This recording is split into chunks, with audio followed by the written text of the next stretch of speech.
Bonjour. Bonjour à tous. Bonjour à tous, bonjour à toutes. Bienvenue sur ce stream. Sur ce stream Star Wars, comme toutes les semaines. Alors, normalement, c'est le mardi. Et j'avais dit mardi à 16 h. Et ben, on est mercredi. Et il est presque 20 h. Classique. Classique. Pourquoi ça charge pas là? Si je fais ça.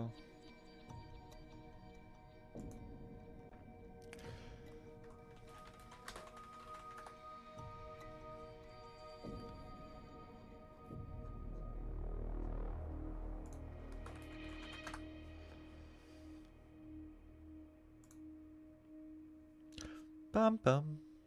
Oula.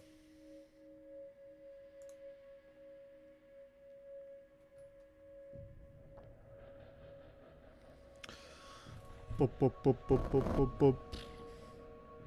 Bonjour. Ah, j'ai eu un peu la flemme hier de stream Star Wars, je vous avoue. Je me suis dit, bon, ce soir je fais rien, pourquoi pas rattraper mon stream d'hier que j'ai loupé. Je voulais commencer tranquillement là, le début. Rappeler que, bam, j'ai sorti 2 vidéos sur Star Wars déjà.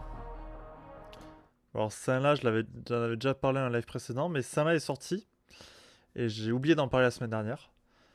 Donc une vidéo qui est un best-of du coup de, mon morceau de stream qui concernait l'héritier de l'Empire. J'en ai fait un petit best-of. J'aime bien la miniature, je la trouve ok. Et, euh, donc voilà. Ce qui est intéressant en montage, c'est il y a toute une partie du coup. Pardon, quand je présente un bouquin, il y a toute une partie qui est la lecture d'un extrait. Et je me suis dit pourquoi pas les illustrer. Même si je pense à l'avenir, les illustrations seront moins fournies parce que là, je me suis fait quand même un peu chier. Je voulais revenir un peu sur ce moment parce que c'était marrant. Mais sinon, le reste après, c'est juste ce que j'ai raconté cut. Mais je voulais juste revoir avec vous le moment illustré parce que j'ai passé beaucoup de temps et j'ai des trucs à dire un peu en mode making of. Et voilà, n'hésitez pas à aller voir cette vidéo. Il y aura les 2 autres prochains best-of livres qui vont arriver bientôt, mais vu que ça fait longtemps que je n'ai pas fait, il y en aura plus après. En fait, j'ai la flemme de faire des best-of livres parce qu'il faut que je me replonge dans des bouquins que j'ai lus il y a parfois quelques années, au moins vite fait pour me rappeler un peu le bouquin, me rappeler ce que j'en pense et choisir un extrait. Et choisir un extrait, c'est le truc le plus chiant en fait. Genre là, le prochain que je veux faire, c'est le bouquin Riposte de. Comment ça s'appelle euh, la trilogie Riposte. Je voulais faire le premier bouquin. C'est un bouquin que j'ai détesté, mais du coup, pour trouver un extrait, je n'ai aucune idée de quoi lire. Bref, c'est assez chiant. Mais j'en referai. Là, pour l'instant, j'en ai 3 à monter que je vais sortir. Et pour l'instant, en termes de best-of, c'est les seuls trucs que je vais faire, c'est les best-of livres avec passage lu. Et, euh, et du coup, ouais, si on avance un peu. Alors, ma base principale pour l'illustration, ça a été la BD, l'adaptation en BD de l'Héritier de l'Empire, qui est faite par des Français d'ailleurs, j'ai capté. Qui est au moins dessinée par des Français en tout cas. Olivier Vatine, Fred Blanchard, Isabelle Rabarot, c'est des Frenchies. et qui est plus du coup que j'ai reparcouru un peu, qui est plutôt esthétique. Moi j'aime beaucoup l'esthétique que ça a. Ça apporte vraiment sa vibe et voilà. Alors pour les illustrations, le but, ma base ça a été ça. Quand je trouvais pas d'autre chose, j'allais sur la BD parce que c'est le plus simple en vrai. Mais puisque littéralement c'est la même histoire adaptée, mais bah, l'extrait que je lis en BD ça fait 3 cases. Donc il a fallu chercher ailleurs et j'essaie de prendre éclectique et de pas me limiter à Star Wars aussi. Je trouvais ça plutôt marrant. Bon, il y a une image qui vient pas de Star Wars, mais et aussi de prendre des images de son époque un peu dans un autre sens. Quand je prends du Star Wars, j'essaie de prendre des visuels Star Wars un peu vieillots, puisque l'histoire date des années 90. Donc il y avait le début sur Coruscant. Et ouais, pour les BD, j'efface les dialogues parce qu'on s'en fout. Du coup, bah, je les mets en blanc, qu'on ne les voit plus. Parce que ça détourne l'attention de l'utilisation de l'image sinon. Et évidemment, tout est crédité en haut à gauche. Voilà, je fais un aparté. Et voilà, j'ai essayé de prendre large comme source. Après ça c'est un dessin préparatoire de la revanche des Sith. C'est pour ça que c'est très Coruscant prélogie. C'est normal.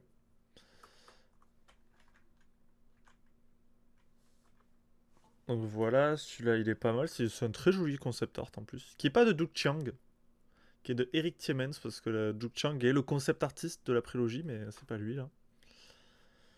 Ensuite j'ai mis quoi?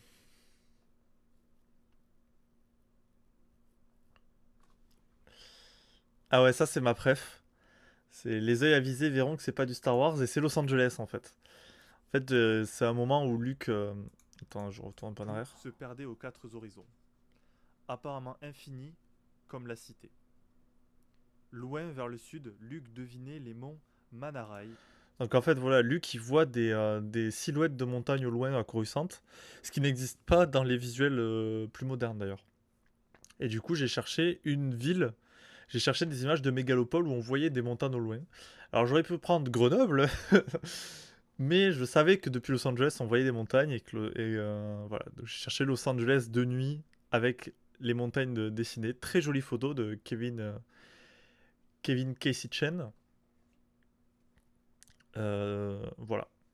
Ça me fait marrer aussi d'utiliser des trucs un peu de notre monde à nous dont les pics en est pour illustrer Star Wars. Mais c'est exactement ça, à Mégalopole avec des montagnes au bout de nuit. G était esquissé par les reflets de lumière. C'est alors qu'à 20 mètres derrière lui. Alors celle-là, j'ai été choqué de la trouver. C'est une représentation du palais impérial dans le jeu vidéo Star Wars TIE Fighter. Je trouve ce délire gothique absolument génial et je suis trop content que ça existe dans Star Wars. Voilà à quoi ressemblait Coruscant avant qu'on sache à quoi ça ressemble en fait. Et ça m'a fait trop rire de trouver ça et je trouvais le pixel art en plus magnifique. Voilà, j'essaie vraiment de multiplier mes sources. La porte du palais s'ouvrit doucement. Automatiquement, il porta la main à son sabre laser. Là, je voulais juste un plan sur Luke qui tenait à la main son sabre laser. Et je voulais le sabre laser de l'épisode 6. Et je me suis rappelé qu'il y a une scène coupée célèbre du Retour du Jedi où on le voit finir de construire son sabre laser. Donc c'est ça. Voilà. Tout simplement. Mais là, c'est chiant en fait. Pour les prochains, j'illustrerai pas autant dans le détail. Je mettrai des images d'ambiance plutôt que de l'illustration, je pense. Mais ça, j'ai quand même pris beaucoup de plaisir à chercher toutes ces images, à chercher dans ma mémoire dans quel cadre on pourrait revoir ces images qui viennent pas de cette histoire-là, du coup. Star Wars, ça marche beaucoup par images qui se répondent, du coup, c'est assez simple de faire ça dans Star Wars. Mais son geste se figea dans la même seconde. Il avait perçu celui qui venait de franchir le seuil. Je suis là, 6PO, dit-il. Donc là, le retour du comics. Il se retourna et vit approcher Z6PO. Le droïde traversait la terrasse. Par contre, je suis pas convaincu. À chaque image, j'ai mis un effet zoom lent. Mais je suis pas convaincu qu'il faille pas faire des fois des dézooms. Et il émanait de lui le même mélange de soulagement et d'inquiétude. Bonjour, maître Luc, fit-il en penchant la tête. Mais je veux quand même que ça coule assez bien. Il y aura pas de montage cut là. Vous voyez, c'est que du fondu. Pour regarder la tasse que tenait Luc. Je suis vraiment désolé de vous déranger. Pas du tout. J'avais seulement besoin d'un. Voilà, et après là, je cherchais des Luke post-épisode 6. Ça vient des Ruines de l'Empire, une BD que j'ai, et que j'ai lu, et que j'apprécie bien d'ailleurs. Et du coup, je m'empêche pas de piocher aussi dans le nouveau canon, et les comics, c'est pratique, parce que beaucoup de situations arrivent dans les comics. Donc les comics, c'est plus pratique, mais il faut s'en souvenir, et les retrouver, c'est pas toujours facile. Peu d'air frais. En êtes-vous certain insista 6PO. Bien sûr, je ne veux pas me montrer indiscret.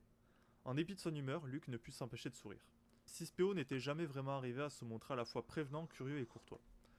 Voilà, je cherche juste une illustration de 6PO qui change un peu. Tout en gardant son apparence comique en toutes circonstances. Je pense que je suis un peu déprimé, c'est tout, avoua-t-il au droïde avant de se repencher vers la Classique, utiliser le film de temps en temps aussi, parce que des Luke déprimés, c'est une image assez classique. cité. Former un gouvernement efficace s'avère plus difficile. Donc là, ça vient du comics, mais ça vient plus tard du coup que cette scène. Donc là, on voit. J'allais montrer avec le doigt n'importe quoi. Mon Mothma, l'amiral Akbar, Han Solo, Bossk Feyla et Leia, je crois. Que je n'y attendais. Ainsi que la plupart des membres du conseil, je crois bien. Il hésita. Mais surtout, je crois que c'est Ben qui me... Et ça, c'est la première image du comics. Voilà. Avec ce quadrillage et ces fumées au fond, c'est très dans l'esprit de la description de Zone. Un peu trop orangé, moi j'aurais vu ça plus sombre bleuté. manque cette nuit. Un instant, 6PO resta silencieux. Mais ils imaginent Coruscant très orangé en fait. Un peu comme dans l'épisode 1. Alors que moi je le vois plutôt gris bleuté dans ma tête, Coruscant. Il a toujours été bon avec moi, dit-il enfin. Et aussi avec des deux. Luke porta la tasse à ses lèvres pour dissimuler son sourire. 6PO, dit-il. Tu as une perspective unique de l'univers. Du coin de l'œil, il vit 6PO se Voilà. roidir. J'espère ne pas vous avoir 6PO offensé, maître, classiquement dit-il dans d'un ton l'épisode anxieux. 4. Telle n'était certainement pas mon intention. Tu ne m'as pas offensé, l'assura Luke. Alors je cherchais une image de Luke avec 6PO dans un comics. Et la seule chose que j'ai trouvé, c'est dans Classic Star Wars de 1978. Voilà, j'ai réussi à trouver une petite image de Luke et 6PO dans la même case. Sur les comics, c'est difficile parce que tu sais pas vraiment où chercher. Il faut bien connaître le truc pour le retrouver ou alors avoir du temps. En fait, il se pourrait bien Et voilà, j'ai essayé de faire des sources les plus diverses possibles. que tu viennes de me donner la dernière leçon de Ben. Je vous demande pardon. Luke sirota sa boisson. Les gouvernements, les planètes, tout cela est important à 6PO. Bon, ça Mais classique. quand tu... En vrai, j'ai mis la revanche des sites, mais ça vient peut-être même pas de la revanche des sites. Hein. Je me demande si ça vient pas de l'épisode 1 plutôt. Vu la gueule. Parce que Coruscant de jour comme ça. Moi, je pense que ça vient de l'épisode 1 et je me suis trompé en vrai. vois au fond des choses, il s'agit avant tout de gens. Le plus beau plan de l'histoire du cinéma. Fit le droïde après une brève pause. En d'autres termes, insista Luke, Alors, je cherchais pour illustrer Luke qui a un lien avec la Force, et c'est une comics là où il cherche son Crystal Kyber. un Jedi ne peut s'investir dans les questions d'intérêt galactique sans que cela interfère avec la compassion qu'il éprouve pour les autres. Il sourit à l'adresse de 6PO. Et pour les individus droïdes. Oui, je vois, maître. 6PO pencha la tête sur la tasse de Luke. Pardonnez-moi, mais puis-je vous demander ce que vous... Alors, ceci, là, il lui demande ce qu'il est en train de boire, et c'est du chocolat chaud. Ceci est la première apparition, et je crois la seule apparition visuelle d'un chocolat chaud. Puisqu'il en parle du coup dans ce bouquin et dans quelques autres. Et c'est. Voilà, ça vient du comics Union qui parle du mariage de Luke Skywalker avec Mara Jade. Vous êtes en train de boire? Ça, fit Luke en regardant sa tasse, c'est Lando qui m'a appris la recette il y a quelque temps. Lando répéta 6PO avec une note de réprobation dans la voix. Qu'il fout Voilà, là, c'est 3PO qui passent à Lando, évidemment. J'ai pris une image dans la cité des nuages. ou non programmé pour être poli, le droïde n'avait jamais vraiment apprécié. Et après, va trouver une putain d'image où Lando discute avec 6PO. Bordel de merde, c'était vraiment pas facile. Et ça vient de Dark Droids.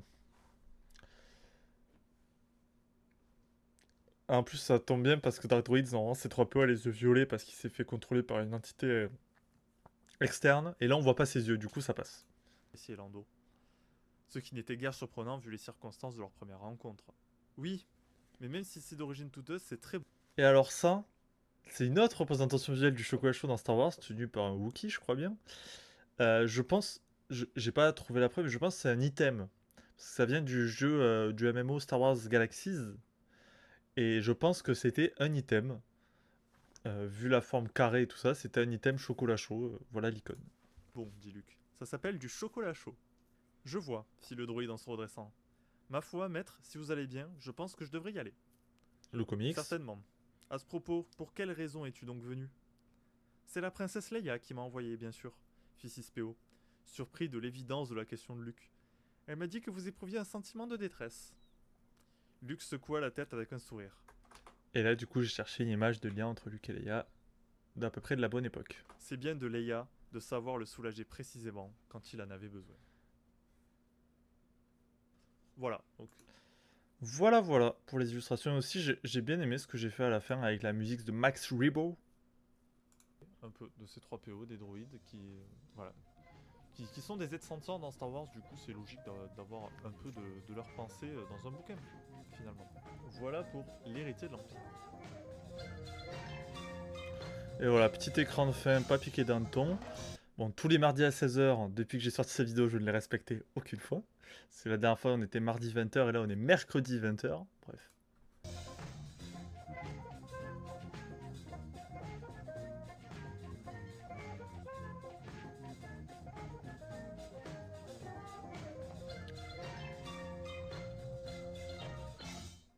Voilà.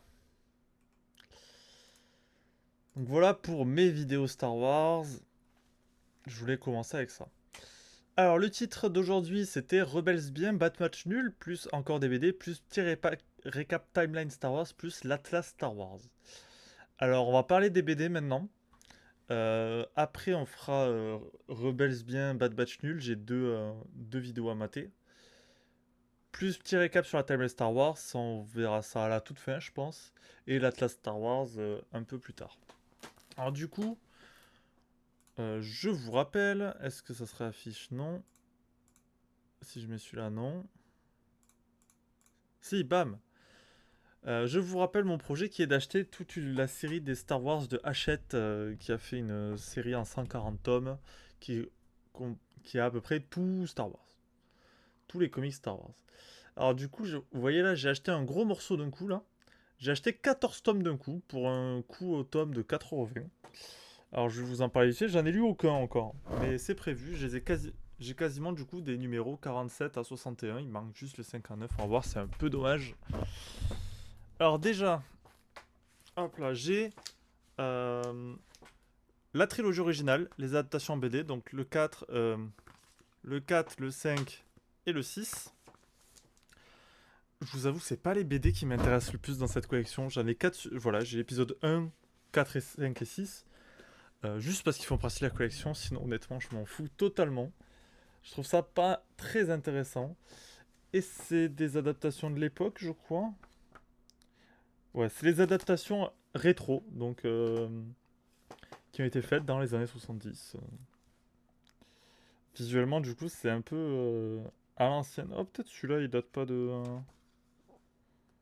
Est-ce qu'il y a pas l'année? Il y a bien longtemps, blablabla. Est-ce qu'il n'y a pas l'année de première publication par hasard hein?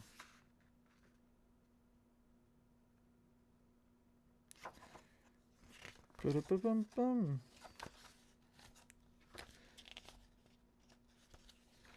pas, non. Je crois que c'est les originaux. Hein.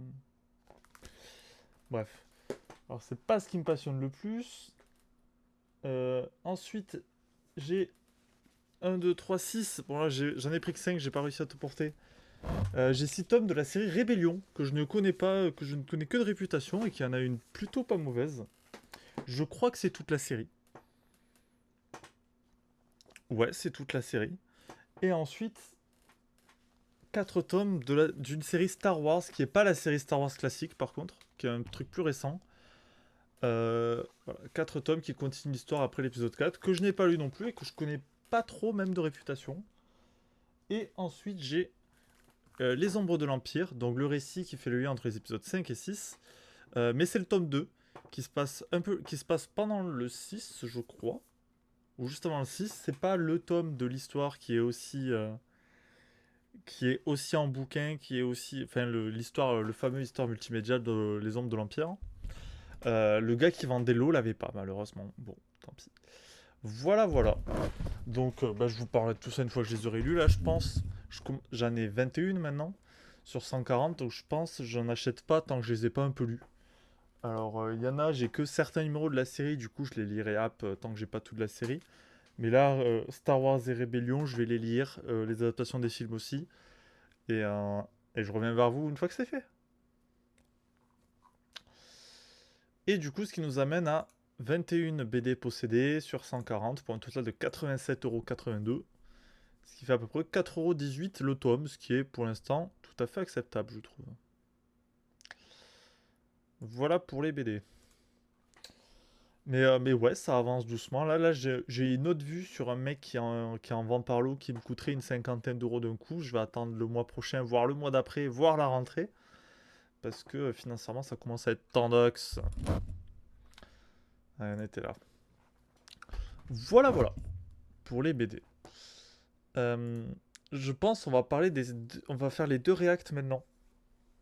Après, on parle de l'Atlas Star Wars. Et après, on fait récap timeline pour commencer.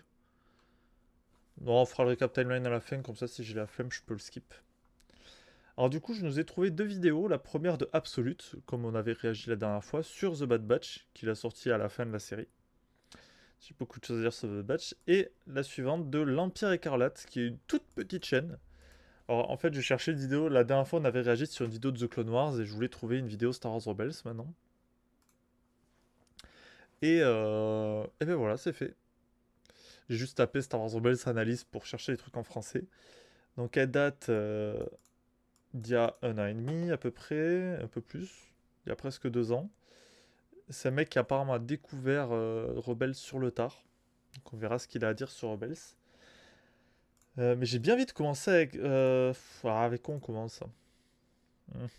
Avec quoi je peux commencer? On va commencer avec... allez, avec Rebels. Et après on regardera celle-là, toutes les époques de Star Wars expliquées. Qui est la dernière vidéo d'Absolute. Donc ça nous fera un petit récap sur les périodes, notamment pré-film que je connais pas trop. Il n'y aura pas grand chose à react. La guerre des clones, documentaire Star Wars. Partie 1. C'est juste il fait le lore ou il y a une analyse? Je pense qu'il fait le lore juste. Bon. Bon, on va voir Star Wars Rebels, l'Empire Écarlate qui demande pourquoi faut-il voir Star Wars Rebels. J'ai enfin vu Star Wars Rebels. Et oui, enfin, après tant d'années, j'ai fini par regarder Star Wars Rebels et je voulais vous en parler rapidement dans cette vidéo. Avant de commencer mon Star Wars Rebels, je l'ai regardé à sa sortie un petit peu. Puis j'avais un peu abandonné avant la fin de la saison 1. Parce que c'était chiant à suivre à la télé, très honnêtement. Quand ça avait été diffusé sur France 4, j'avais regardé le début. Là, j'ai suivi aussi quand il y a eu les premiers web épisodes et tout ça. Et après, j'ai un peu abandonné au cours de la saison 1 et j'ai repris quelques années plus tard. Après m'être refait The Clone Wars en fait. Mais j'ai suivi la fin en direct. La fin de la saison 4, j'étais à jour et bah, j'ai regardé à ce moment-là. Donc c'est parti.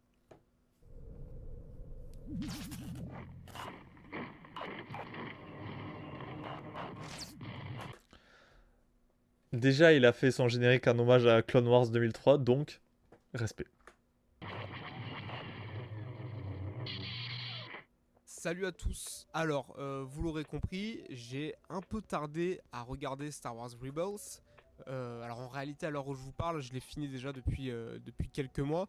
Mais en ce moment, on est en pleine, Je vais mettre en x25, je pense pas que ça nous gêne particulièrement. en pleine diffusion de la série Ahsoka. Et du coup, je me suis dit que c'était la bonne période pour vous parler quand même de Star Wars Rebels. Alors je le dis avec un accent à chier, désolé. Mais du coup, si je fais cette vidéo, c'est pour vous parler des raisons qui ont fait que j'ai autant tardé à regarder la série. Et c'est aussi justement pour essayer de motiver les gens qui hésiteraient à regarder la série à la regarder. C'est vrai qu'il y a beaucoup de gens qui ont un peu mis de côté Star Wars Rebels alors que c'est. Bon, moi je trouve ça absolument exceptionnel. Je spoil un peu, mais je trouve que c'est la meilleure série Star Wars qui a été faite. Tout support confondu d'ailleurs, hein. Andor est un chef-d'œuvre évidemment, mais Rebels c'est un plus grand chef-d'œuvre. Mais ouais, il y a plein de gens qui l'ont mis de côté et qui se l'ont rattrapé là que pour Ahsoka il y a 2 ou 3 ans.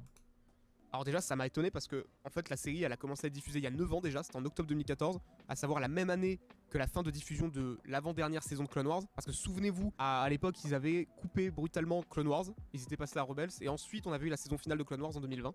Et donc je vous avoue que déjà, Clone Wars, j'avais regardé la première saison, peut-être les 2 premières, et j'avais décroché. Déjà, c'était une période où je suivais pas forcément ce qui se faisait en termes d'animation, tout ça. Et puis, comme beaucoup de monde, j'étais quand même vachement rebuté par l'esthétique des séries. Vous savez, ces dessins en 3D assez très géométriques, très, je sais pas, grossiers. Avis catastrophique sur l'esthétique de The Clone Wars, mais je comprends, ça a rebooté beaucoup de gens en vrai. Je saurais pas mettre vraiment le terme dessus, mais vous voyez quoi, cette patte graphique qu'a Clone Wars et Rebels. Du coup, je vous avoue Par contre, mettre dans le même panier Rebels et Clone Wars, c'est n'importe quoi, ça n'a rien à voir esthétiquement. que quand Clone Wars s'est terminé et qu'ils ont annoncé la nouvelle série Rebels, franchement, ça m'est un petit peu passé au-dessus de la tête. Et c'est vrai que j'avais un peu cette vision d'une série pour enfants qui racontait des histoires anecdotiques sans grand intérêt. En plus, je crois que c'était diffusé sur les chaînes de Disney. Moi, j'étais encore un peu en mode je tire la gueule par rapport au fait que c'était racheté par Disney. Parce Oui, un vieux fan aigri qui a pas accepté cet état de fait, quoi.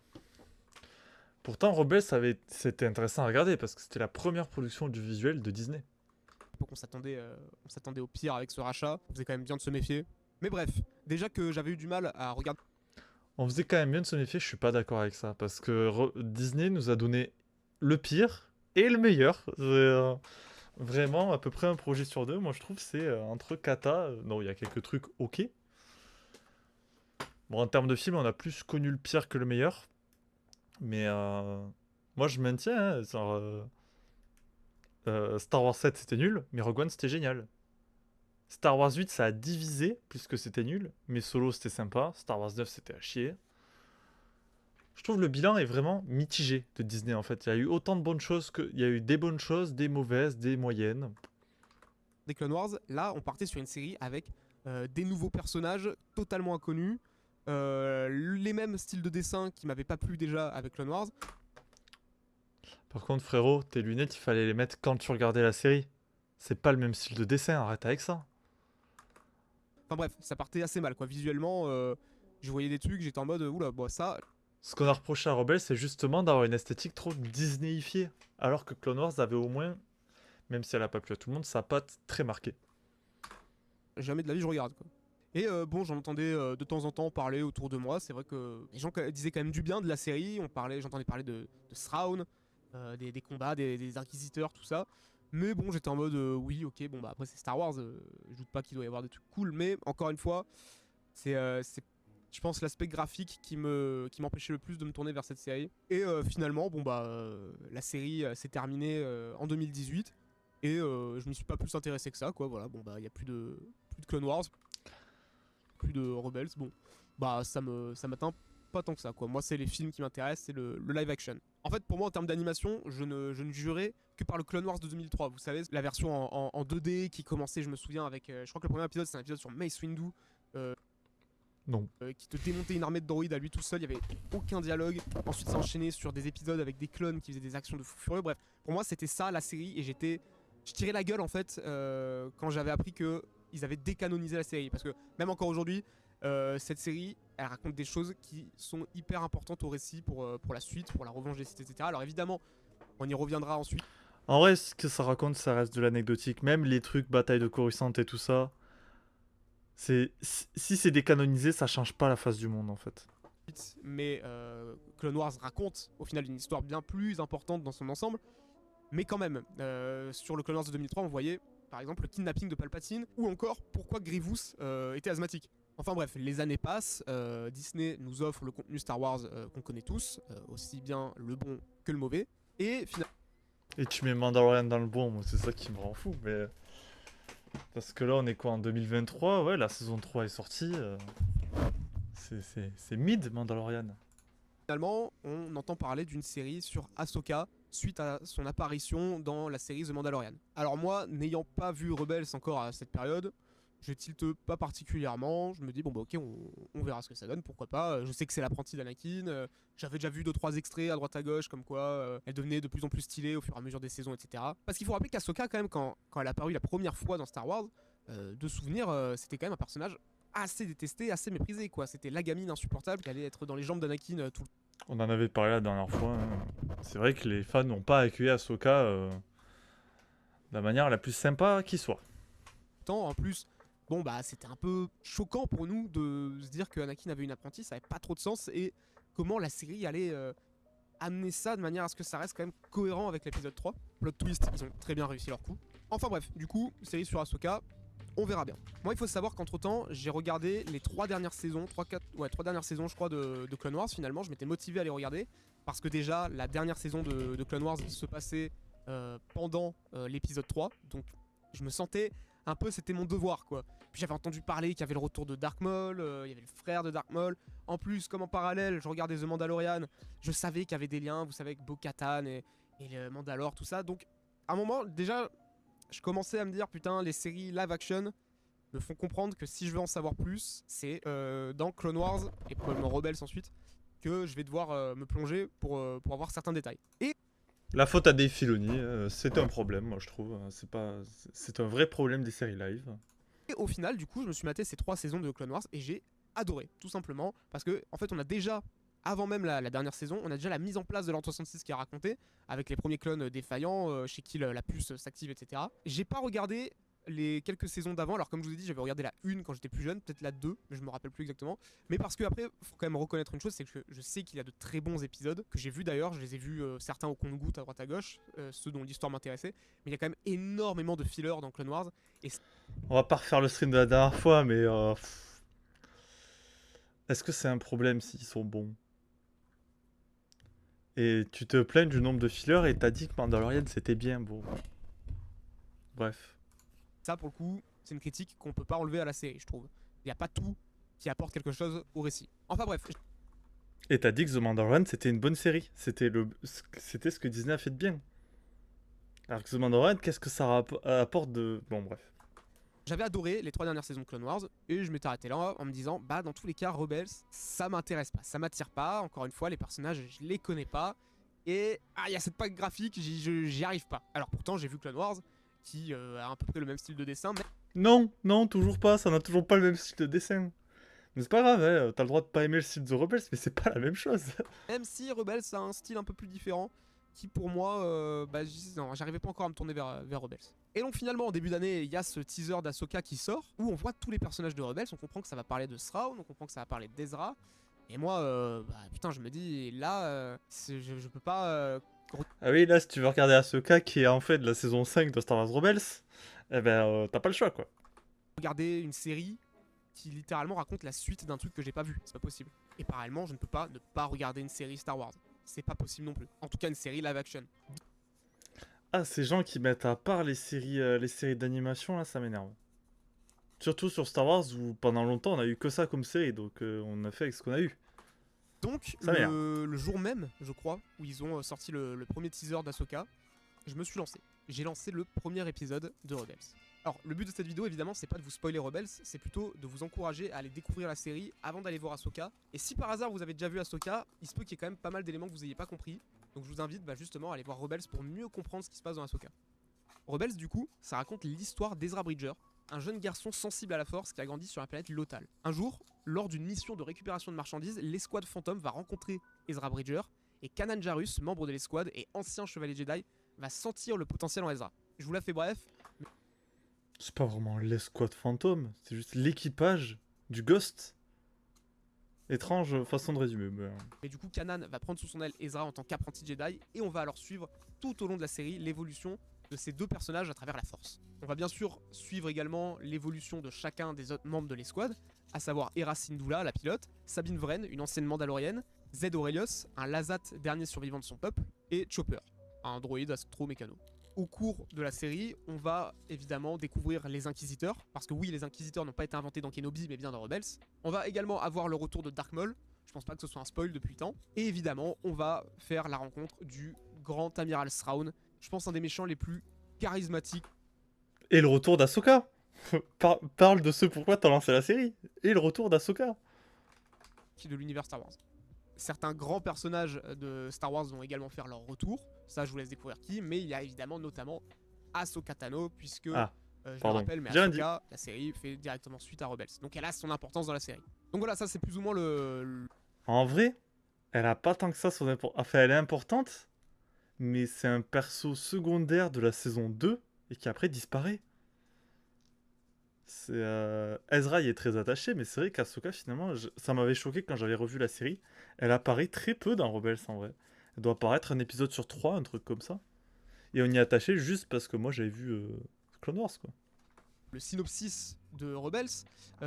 Déjà, la première chose que j'aimerais dire, c'est que tout à l'heure, je vous parlais des épisodes filler de Clone Wars qui, pour moi, n'apportaient pas grand-chose au récit et étaient totalement dispensables. Là, dans Rebels, il y a effectivement des épisodes où, de prime abord, on pourrait se dire « Ouais, bon, c'est une petite aventure, on pourrait s'en passer, c'est pas bien intéressant. » Mais en fait, chaque épisode a quand même son importance dans l'évolution du personnage d'Ezra. À chaque épisode, on Et oui, mais The Clone Wars ne peut pas être comme ça vu que ce n'est pas une série linéaire. Sur une série linéaire, les fillers apportent du développement de personnages. C'est ce qui est censé être un filler d'ailleurs. Il n'est pas censé faire changer le personnage, mais il apporte du développement. Des trucs qu'on connaissait pas bien ou qui ont été plus en profondeur. sent qu'il apprend quelque chose, on sent qu'il évolue à travers la force. Et de toute manière, je pense que c'est dû aussi au fait que la série soit beaucoup plus courte. Il n'y a que 4 saisons, donc ils ont beaucoup moins de temps à perdre avec des histoires inutiles. Alors comme je vous l'ai dit, tous les épisodes ne sont pas que... Encore une fois, contre-argument, The Mandalorian, que tu m'as sorti un exemple de bonne série. The Mandalorian, il y a même pas, il y a 25 épisodes. Il y en a combien qui sont des fillers?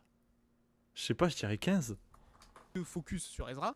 On va avoir chaque personnage avec son arc narratif. Mais évidemment, on est quand même dans Star Wars. Donc ce qui nous intéresse, c'est l'évolution du chevalier Jedi. Et là où c'est sûr que... Ah, c'est ce genre de fan qui ne jure de pas savoir ce que par les Jedi. À l'aide. Alors que le parcours de Kanan est bien plus puissant que celui d'Ezra. Première vue, on pourrait se dire, bon bah ça a l'air d'être une série assez enfantine, même si c'est Star Wars. Bah en réalité, pas tant que ça. C'est comme Clone Wars d'ailleurs, une série assez nuancée, mine de rien. Il y a des moments assez sombres, il y a des leçons à en tirer. On a tout de même le personnage de Ezra qui, vous le Assez verrez, d'accord. est assez tiraillé par moments entre le côté clair de la force et le côté obscur. Ça, je vous laisse découvrir pourquoi. On a évidemment Bon, il est tiraillé juste parce qu'il aime bien Maul, quoi. Enfin, jusqu'à ce qu'il agresse Kanan. des morts, on a des moments assez violents. Et surtout, encore une fois, on a une histoire qui remplit le lore de Star Wars énormément. Encore une fois, on parle pas que des aventures toutes mignonnettes du petit groupe de rebelles entre copains. Non, non. Ce qui se passe dans Rebels, ça apporte pour toute la suite de l'intrigue de Star Wars. C'est vraiment l'escouade qui permet d'avoir en fait la trilogie qu'on a ensuite. Mais alors, pour ce qui est de la patte graphique, même aujourd'hui encore, j'ai beau avoir adoré la série, je peux comprendre que les gens aient du mal. Même moi, quand je regarde, je me dis, bah c'est vrai que c'est pas très beau. Non, mais que t'aimes pas, il y a aucun souci à ne pas aimer une patte graphique, mais Rebels, c'est super beau. Moi, Rebels, moi, j'ai vraiment commencé à apprécier quand j'ai capté la référence évidente de Rebels, qui est Ralph McQuarrie. Rebels, c'est du Star Wars pur et dur, genre, c'est... Comment ça, c'est pas très beau? Désolé, je saute de ma chaise. Comment ça, c'est pas très beau? Mais je vous assure que, passé les 2 premiers épisodes, j'avais totalement oublié l'esthétique de la série. J'étais passé complètement outre, tellement... C'est con de passer outre parce qu'elle est sublime. Et elle est remplie de refs à Ralph McQuarrie. Tout est Ralph McQuarrie. Chaque design de Star Wars Rebels vient de Ralph McQuarrie. Chaque idée, chaque trait est repris de Ralph McQuarrie. Il faudrait presque que la famille McQuarrie attaque en justice Star Wars Rebels. L'histoire était prenante. Et c'est ça la force de Rebels, c'est que dès les 2 ou 3 premiers épisodes, ils te font oublier que tu regardes une série animée en fait. Tu regardes Star Wars, tu regardes l'essence même de ce qu'est... Mais Star Wars a beaucoup plus de contenu. Bon, peut-être un peu moins maintenant, mais il y a toujours eu. Enfin, depuis The Clone Wars, avant même le rachat par Disney, Star Wars avait plus de contenu animé que live action.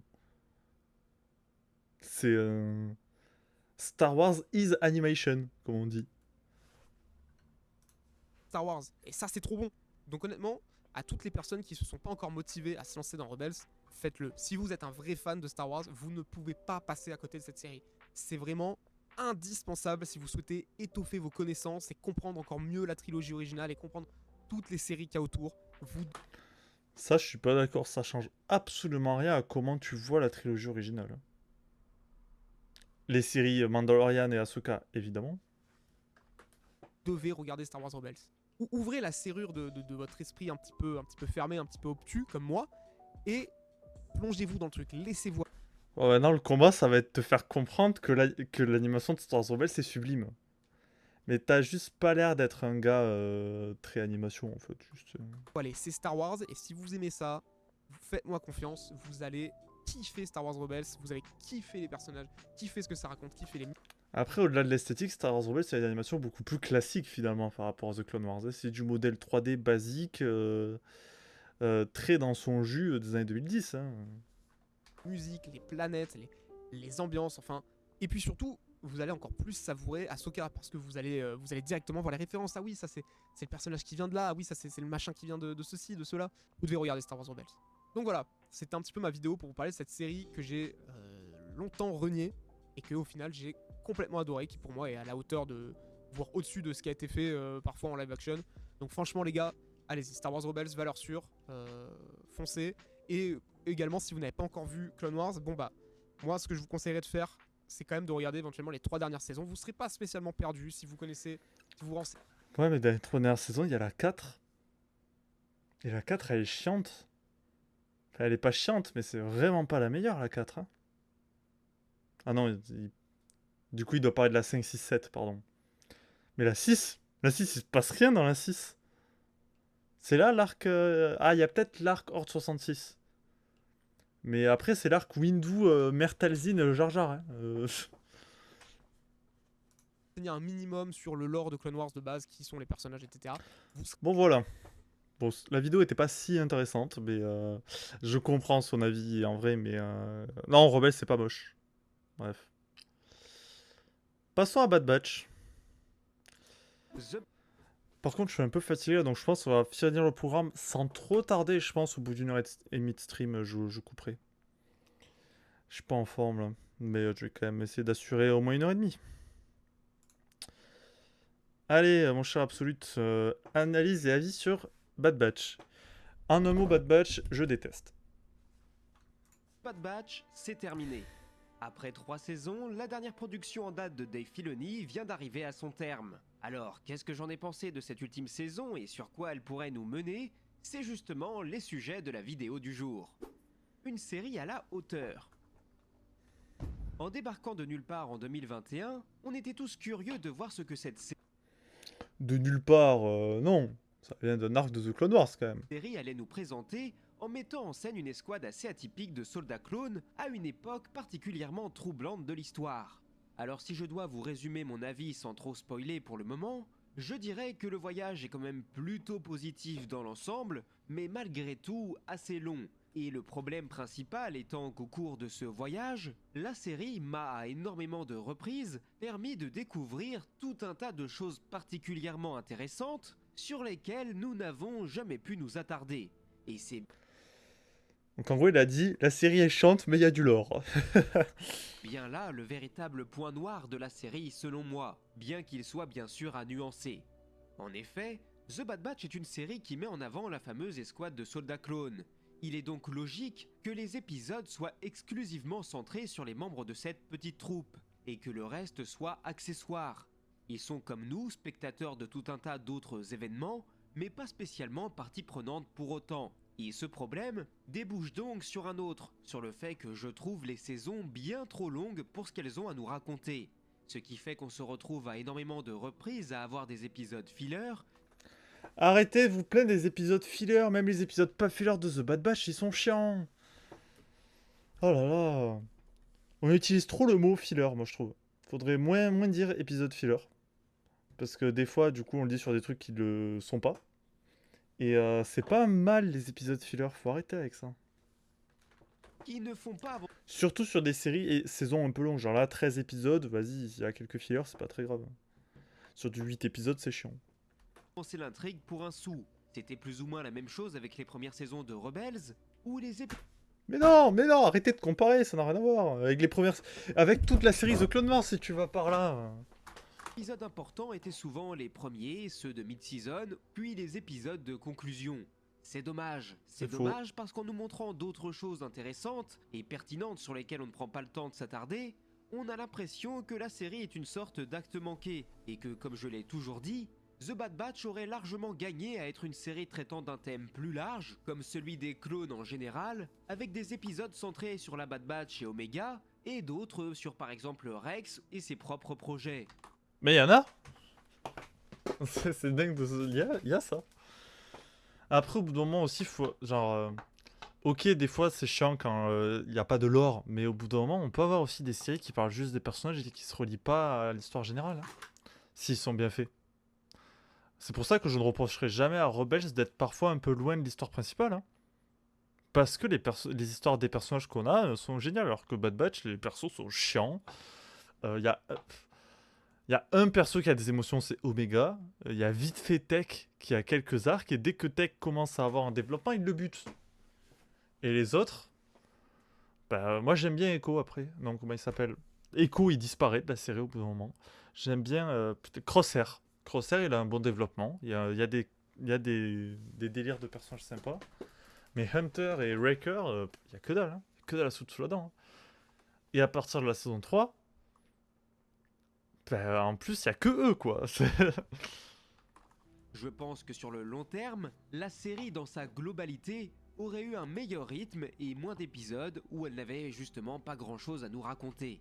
Mais encore une fois, Ça, moi, je pense pas qu'il aurait fallu élargir la série. Je pense juste qu'il aurait fallu réduire le nombre d'épisodes, en fait. si on part du principe Ou ne pas la faire du tout.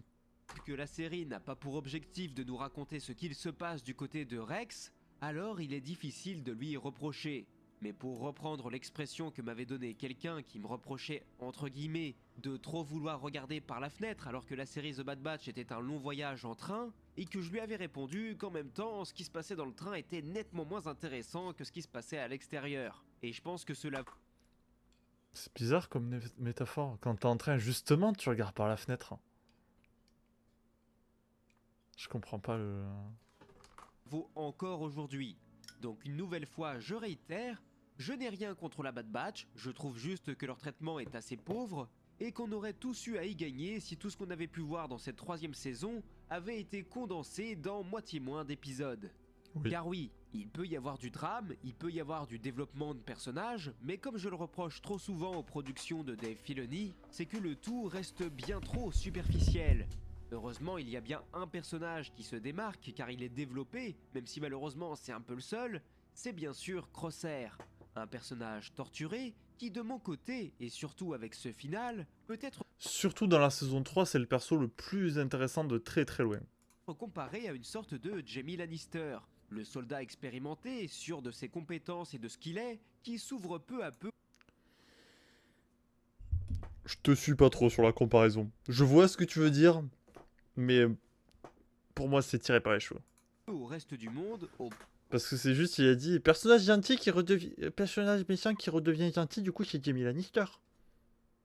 C'est plus compliqué que ça quand même. point de changer son fusil d'épaule.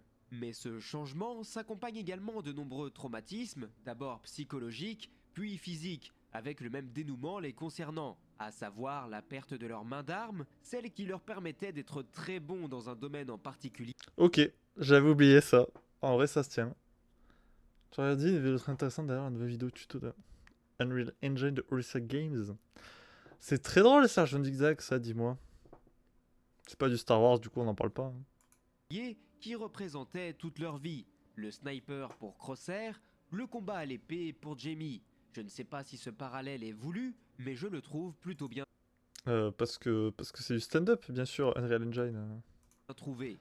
Ensuite, ce que j'ai apprécié, c'est le rapprochement entre ce personnage et Omega.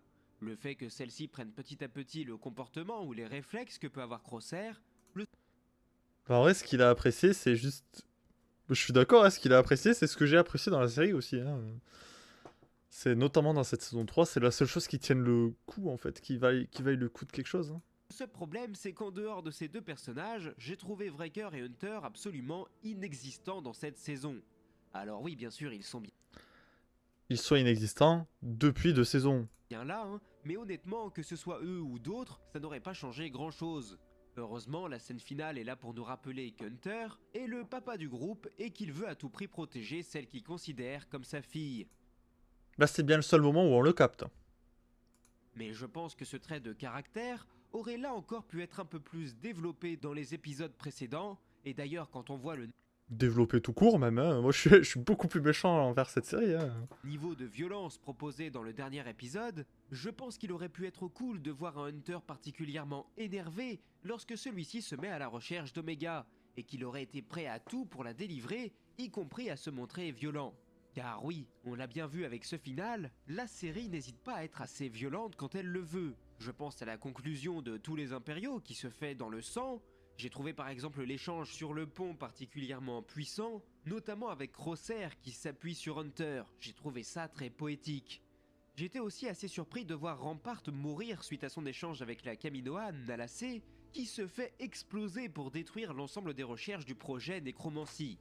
Après tout, on sait que ce projet va quand même aboutir à quelque chose d'à peu près concret avec le retour de Palpatine, mais ça sera bien des années. The Bad Batch, c'est bien regardé pour un non-fanatique de Star Wars? Absolument pas. Parce que c'est à chier.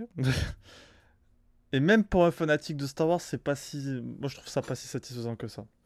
Mais non, si tu dois regarder... J'ai vu que c'était giga bien noté. Moi, je trouve... Genre, après, ça a été globalement bien apprécié par les fans, mais en tant que série Star Wars, c'est ok. En tant que série toute seule, c'est un peu... On se fait yesh, quoi. Moi, je trouve ça vraiment faible. Mais c'est vrai qu'elle a eu une bonne réception et je suis assez à contre-courant. Années plus tard, donc on savait que ce projet allait aboutir, mais qu'il fallait quand même que cela puisse s'étendre sur tout un tas d'années encore. Et enfin, concernant les plus grands théoristes d'entre nous, j'espère qu'ils ne seront pas trop déçus de ne pas revoir Tech, car de mon côté, j'aurais trouvé ça un peu ennuyant, ça m'aurait fait lever les yeux au ciel, donc je suis plutôt satisfait. Ah oui, c'est bon, faut arrêter Tech, il est mort, il est mort. Il y avait des... Après, sur Twitter, j'ai bien rigolé des théories absurdes qui disaient c'est Tech qui est revivant. C'était rigolo quand même. Satisfait du fait qu'il soit bien mort, car ça reste quelque chose de bien plus puissant. Et puis le fait de retrouver un membre du groupe chez l'ennemi, on avait déjà eu ce cas-là avec Crosser, donc ça aurait fait doublon. En revanche, Assez d'accord avec son analyse. j'en étais venu à croire que les soldats spéciaux de Hemlock étaient possiblement des clones des différents membres de la Bad Batch. Mais visiblement, c'est pas du tout le cas, et la série ne semble finalement pas vouloir nous en dire beaucoup plus à leur sujet. Donc au final, ce sont juste Fallait juste trouver un ennemi un peu flippant, quoi. des ennemis un peu plus dangereux que les autres. Putain, c'est toi ce que j'ai dit. Bon, par contre, je vais éviter de revenir sur le cas des commandos, pour éviter de m'énerver, car les voir monter la garde durant toute la série, c'est juste idiot vis-à-vis de leurs compétences réelles, et puis nous montrer Scorch en guise de fanservice durant toute la série pour le faire disparaître comme ça fait quand même mal au cœur. Mais bref, ça j'admets que c'est complètement subjectif. En revanche, ce qui ne l'est pas, c'est bien évidemment la qualité d'animation de la série qui est juste folle. Je suis pas d'accord. Hein. Ils sont restés sur la... Ils ont juste poussé plus loin la technologie de The Clone Wars au standard moderne, mais... Non. C'est pas intéressant. Enfin, c'est qualitatif, mais pas intéressant. Moi, je reste là-dessus. C'est un peu ce que je reproche à toutes les séries. Hein. La série est globalement écrite vite fait correctement et bien animée, mais c'est pas intéressant.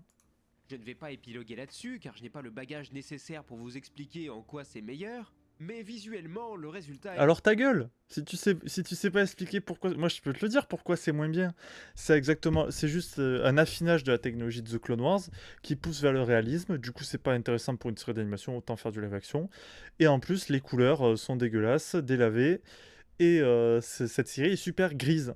Et quand c'est pas gris, c'est nuageux, et quand c'est pas nuageux, c'est brumeux. Rien que sur le screen, on voit que c'est brumeux là. C'est ça va avec l'ambiance de la série, mais moi je trouve ça chiant. Et là, c'est plus beau, plus soigné, plus esthétique que tout ce qu'on a pu voir auparavant. Quand on voit les débuts de ce moteur graphique dans la saison 1 de The Clone Wars, C'est encore heureux que le moteur graphique est bien utilisé. Ça va faire 20 ans qu'ils le mettent au point. Encore heureux qu'ils arrivent à faire des trucs jolis aujourd'hui, quoi. C'est le minimum qu'on attend, surtout avec un truc qui a le budget d'un Disney. Et ce qu'ils sont capables d'en tirer maintenant, c'est réellement impressionnant. Et puis du côté de la musique, je trouve que Kevin Kinner est toujours aussi bon. Malheureusement, j'ai trouvé que dans cette saison, ses compositions étaient un peu trop environnementales et pas C'est vrai, ça. Kevin Kinner, il est toujours au top. assez orchestrales, dans le sens où sa musique accompagne bien les scènes, mais ce n'est pas la musique qui va littéralement porter la scène et la faire passer dans une autre dimension. Alors, j'ai pas souvenir pour la saison 3, mais c'est vrai qu'il y a un truc qui reste bien, c'est la musique de Kevin Kinner, d'habitude. Et que des fois, elle sauve vraiment des scènes qui sont lambda, mais avec une musique tellement déchirante. C'est plutôt dommage. En revanche, on apprécie quand même toujours énormément les réorchestrations des thèmes musicaux, que ce soit celui de la Bad Batch ou bien d'Omega, son thème est vraiment magnifique d'ailleurs, et puis bien sûr celui des clones. Donc voilà, si je devais résumer mon avis, celui-ci serait quand même globalement positif. Je trouve juste que la série est bien trop longue pour son propre bien, qu'elle s'étend trop, qu'elle Moi, un one-shot d'une saison, ça aurait été très largement suffisant. cherche à étaler du beurre sur une tartine bien trop grande. Et finalement, comme beaucoup d'autres productions Star Wars récentes, qu'elle gagnerait à réduire son nombre d'épisodes, étant donné qu'elle n'a pas tant de choses à dire que ça. Donc voilà, je vous Ça, c'est le problème de toutes les séries d'animation qui sont sorties depuis, je trouve. Type The Clone Wars, donc les Tales aussi. Même les Tales, ça n'a rien à raconter alors que c'est des formats courts. Bref. recommande quand même cette série, c'est clairement pas dans le haut du panier, hein, c'est sûr, mais ça se regarde très bien, sans prise de tête. Et maintenant, nous allons passer à la deuxième partie Moi, je suis pas d'accord, je trouve ça chiant au possible. de cette vidéo. L'avenir de The Bad Batch. Avec son épilogue qui prend place au moins une bonne dizaine d'années après les événements de cette troisième saison, il me semble assez difficile d'imaginer la production d'une nouvelle série qui pourrait faire machine arrière, et si on est amené à revoir nos personnages, je pense que ce sera dans quelque chose qui prend place autour de la période de la trilogie. Omega, désormais adulte, nous dit que la rébellion Oui, c'est bon, on a un peu trop vu la Bad Batch, on veut plutôt voir d'autres trucs, non? a besoin de pilotes et qu'elle veut à tout prix partir au front. Reste à savoir désormais quelle est la temporalité de ces événements, si nous sommes avant un nouvel espoir ou quelques mois après. Il serait intéressant, quoi qu'il arrive, de revoir Omega dans une nouvelle organisation, mais également de voir ce qu'il est advenu de Hunter et de ses deux autres compères. Mais dans le même temps, je trouve que ça ferait un peu trop redite avec la série Star Wars Rebels, et quitte à choisir, j'aimerais qu'on s'éloigne toujours plus de la trilogie originale si une nouvelle série d'animation devait être mise en chantier. Je suis d'accord. De mon côté, j'osais imaginer que la prochaine série aurait justement pu prendre place peu de temps après les événements de The Bad Batch, où nous aurions cette fois-ci pu suivre les aventures de Rex ou d'Echo, qui mènent un véritable combat pour les clones. Oh, s'il vous plaît, pas ça. La série sur les clones rebelles, là. Moi, ce qui me fait chier, c'est que ça aurait dû être dans Bad Batch et comme ça, on n'en parle plus. Mais non, il faut qu'ils vendent une autre série, Dave Filoni, putain de merde. Et la reconnaissance de ce qu'ils sont et du combat qu'ils ont pu mener pour la République. C'est clair qu'il y aurait à coup sûr énormément de choses à nous raconter à ce sujet. Non, Sans non, y a compter rien que cela d'intéressant. serait sûrement tragique, puisque va savoir comment Rex, Wolf et Gregor se sont retrouvés en exil alors qu'ils menaient un combat contre l'Empire. Mais ils se sont On fait peut poutrer le cul, imaginer voilà, que comme les tout le choses aient monde. assez mal tourné pour eux. En revanche, un autre cas qu'on n'avait pas spécialement vu venir, c'est celui du retour d'Assage 23. Ah, ça, il 13. Ouais, tout ça pourquoi? Pour 3 épisodes nuls de Tales of the Underworld. Voilà, bien. Super. L'une des plus grandes antagonistes de The Clone Wars, qui était censée être morte puisque tuée par Dooku puis enterrée par Quinlan Vos sur Dathomir dans le livre Sombre Apprenti.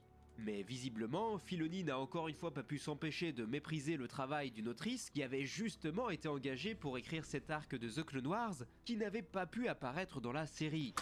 À Dave Filoni, s'ils peuvent faire chier un auteur et principalement une autrice, parce qu'il avait aussi, pour un Tales of the Jedi, fait chier l'autrice du livre Ahsoka, donc je sais pas, est-ce que il a un problème avec les auteurs en général, les auteurices, ou est-ce qu'il a un problème avec les autrices, littéralement avec les meufs, parce que ça commence à faire beaucoup de trucs qui retcon qui sont faits par des meufs.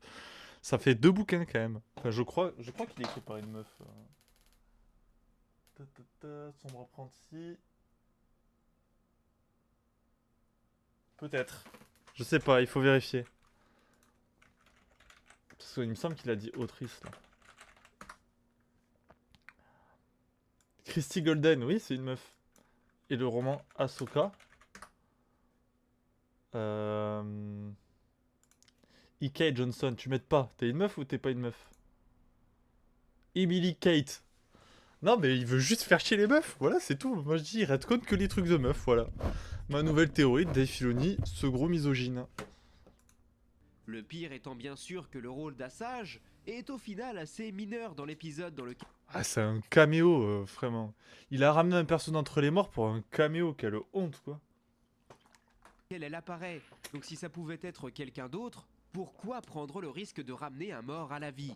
Franchement, je trouve ça réellement agaçant comme genre de retcon. On sait toutefois que Queen Vraiment, c'est ceux qui peuvent être évités. Un retcon, c'est chiant. Genre, il y a des trucs, c'est des trucs secondaires. Genre, Tony Gilroy qui envoie chier le comics Andor et K2SO pour faire sa série, bon, ben, c'est nécessaire. Mais là, juste, il y avait juste à pas ramener Ventress, en fait. Tu ramènes n'importe quel autre survivant de l'ordre 66 autre que Ventress, je sais pas, même Ahsoka, on s'en bat les couilles. Moi, j'aurais plus ramené Ahsoka qui était justement déjà proche de ce genre de milieu. Il y avait juste à pas la ramener. Ça changeait rien à l'histoire qu'elle soit là ou pas. C'est ça qui est terrible.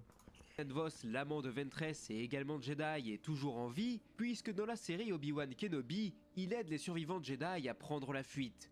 Donc peut-être qu'une œuvre future nous apportera des éclaircissements à ce sujet, car pour l'heure, toutes ces infos sont difficiles. Eh ben, les éclaircissements qu'on a eu, en fait, elle est pas morte. Et voilà. Et maintenant, 3 épisodes de elle qui va sauver un jeune Jedi. Allez, c'est y part. Difficilement conciliables.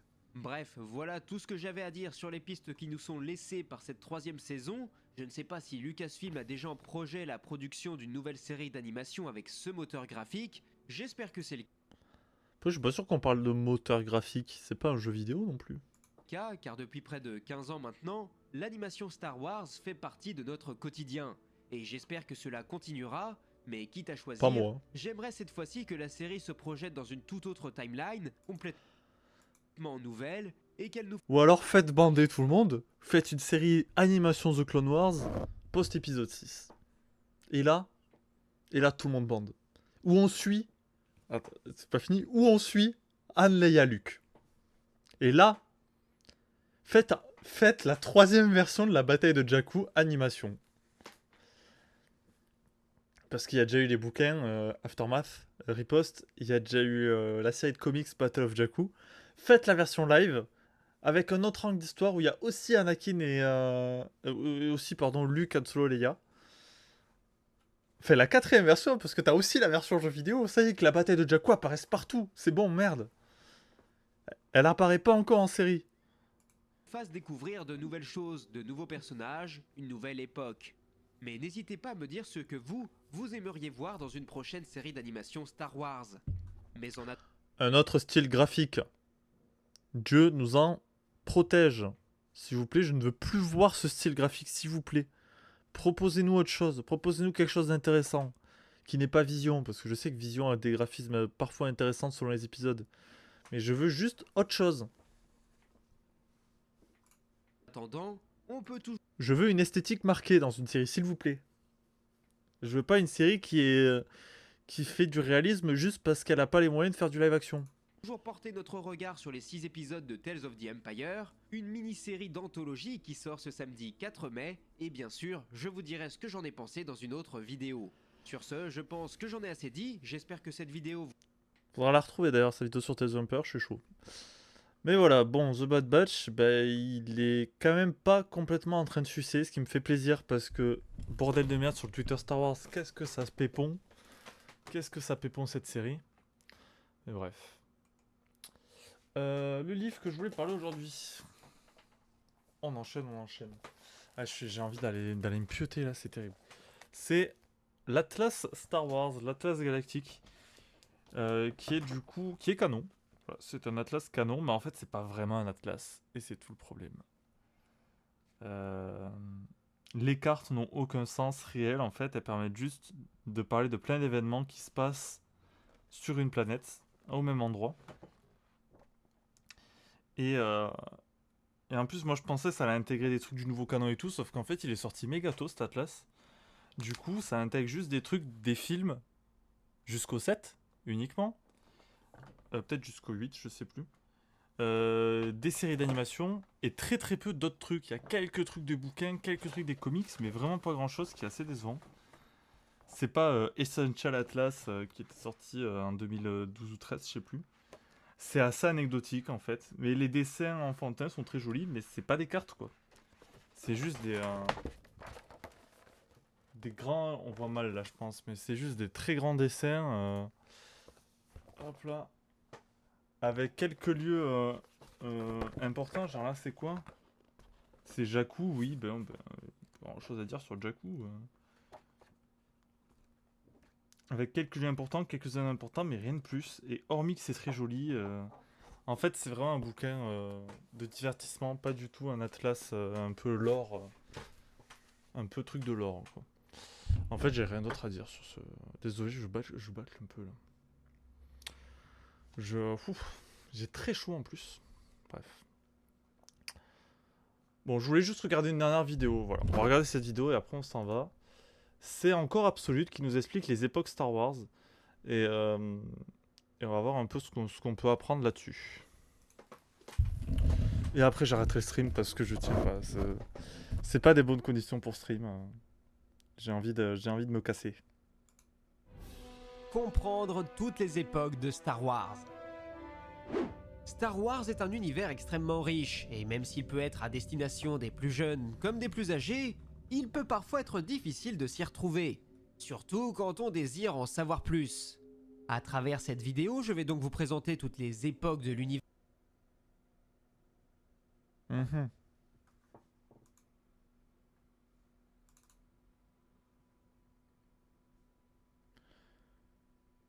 La vidéo a bugué. Pourquoi?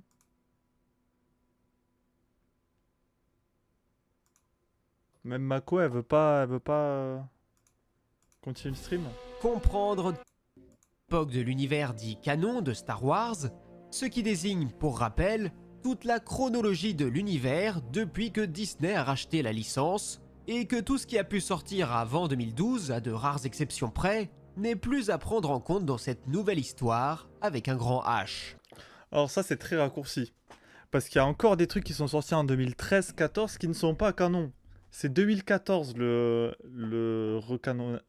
recanonisation. Genre notamment les comics Genesis des Jedi sont sortis en 2011 à 13 je crois.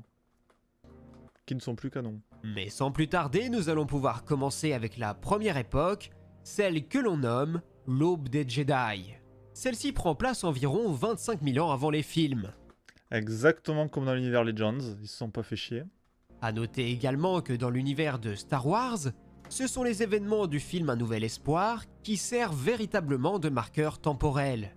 On parle donc d'années avant ou après la bataille de Yavin, tout comme chez nous on parle d'années avant ou après Jésus-Christ. Oui, sauf qu'en fait, dans notre histoire, il n'y a pas d'an zéro, alors que dans Star Wars, il y a un an zéro. Après, c'est un truc... c'est pas un truc dans le lore. Il n'y a que dans Andor où on écrit quelque part officiellement BBY, Before Battle of Yavin.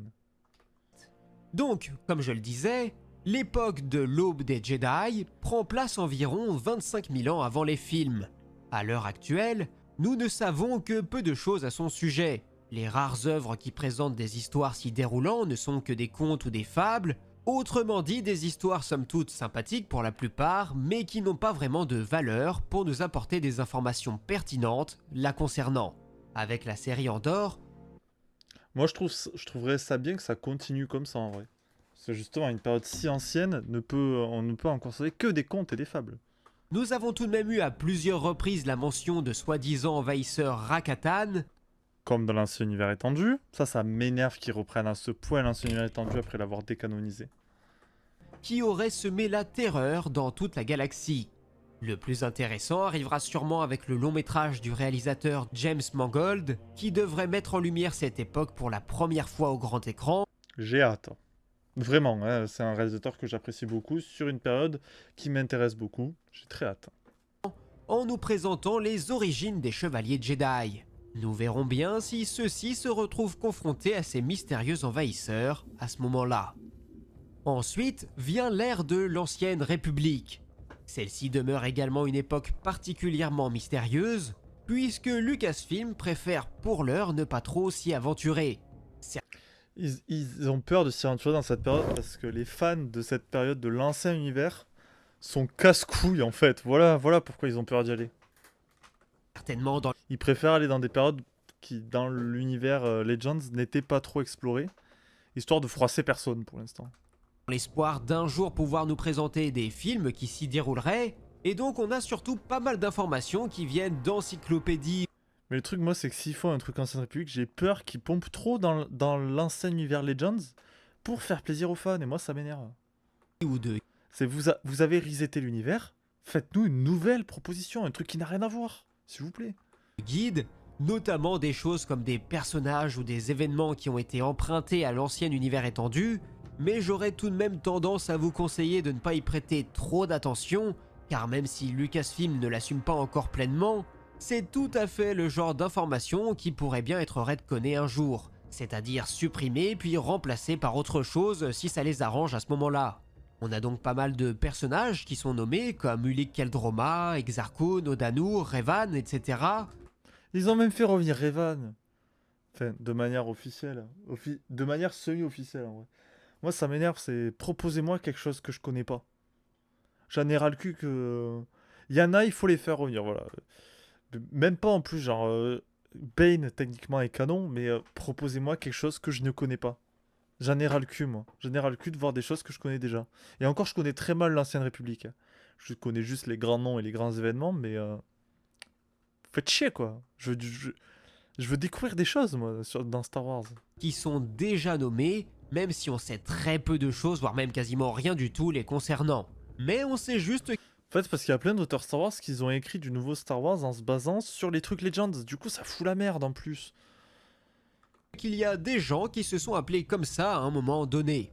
À la limite, l'événement important majeur à notre disposition et qui ne devrait pas trop changer puisqu'il nous vient directement d'œuvres dirigées par Filoni, c'est l'histoire du premier Mandalorien Jedi, celui qui a forgé le sabre noir. On a aussi, comme dans le Legends, une grande guerre qui oppose les Sith et les Jedi, mais elle ne ressemble pas du tout à celle qu'on a pu connaître.